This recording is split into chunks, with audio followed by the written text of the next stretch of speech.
Hello and what's up mga kalae, and welcome back dito sa Alae Nation Vlogs mga kalae. And for today's video is i-update muna natin sa ating mga alagang kalapate mga kalae. Nabubulol pa putik ang ating mga alagang ibon mga kalae. Ayan o, kita nyo naman o, goods, healthy sila mga kalae.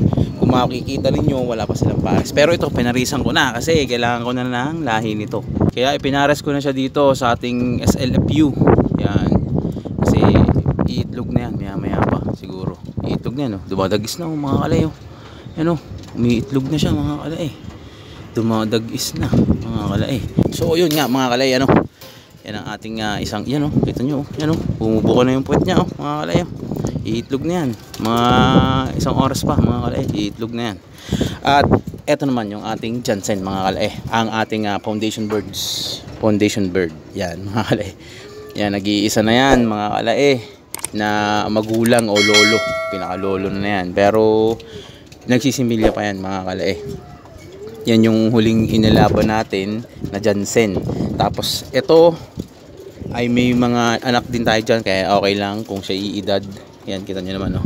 Ganda ng mata niya, condition pa rin yan mga kalae, kahit breeder natin yan. Siyempre kailangan lagi condition mga kalae, pero kung titignan nyo siya, mukha siyang bata pa mga kalae. Yan, oh, mukhang bata pa, pero may edad na rin yan mga kalae.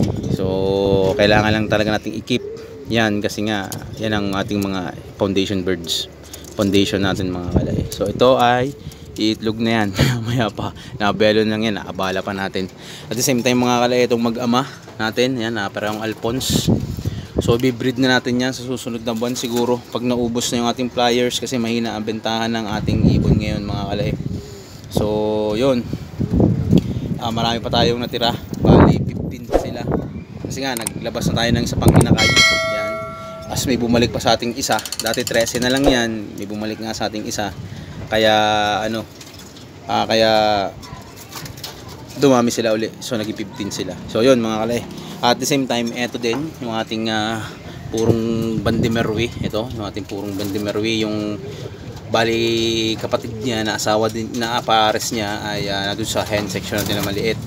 At ito naman ang ating isang Bandenbroek mga kalay. Kita nyo, ang ganda ng mata niya, no? Ang ganda ng mata niya, laki ng ilong, oh. Yan, no? So yan, bali nasa quarantine area pa yung ating isa pang mga Bandenbroek mga kalay, na galing ng Bulacan. Dalawa pa yon, so isang kaksang hen para siya. So saka natin iaakyat kapag goods na yung kanilang katawan, sa pwede na silang i-breed mga kalae.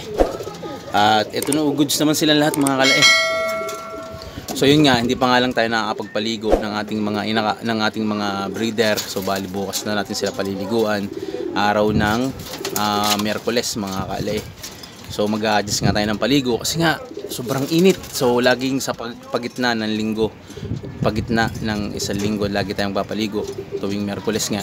So yun, para hindi sila mainitan masyado, at umaga pa lang binubuksan ko na rin to kasi nga mataas na yung init sa lugar namin mga kalay.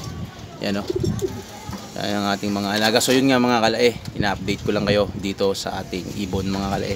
Ito yung ating pinaka special na ibon mga kalae, kasi talagang sila yung nagbibigay sa atin ng magandang lahi mga kalae, at yung mga record nila ay magaganda rin. So medyo merong mga palyado pero goods naman kahit pa paano. At the same time, ito naman yung mga pang-out natin na lahi. Ayan, mga pang-out natin lahat yan, mga yung inaanak nilang dalawa ay ina-out natin, saka yung mga breeder na narito sa dalawang baba na to, ina-out natin.